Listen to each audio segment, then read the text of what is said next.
This strawberry watermelon chicken salad absolutely screams summer with pops of pink and red summer fruit showing through the bright green pesto and lettuce.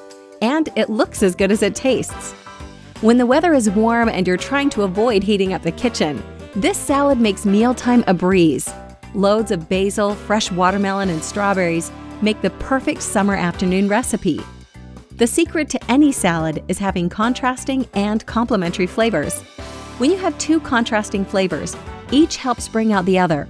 For example, the bright acid taste from the lime juice against the sweetness of the fresh fruit adds depth. The tang of the garlicky basil pesto atop the shredded chicken adds a savory touch. And the bed of fresh lettuce it all rests on adds texture and crunch for a light but super satisfying dish.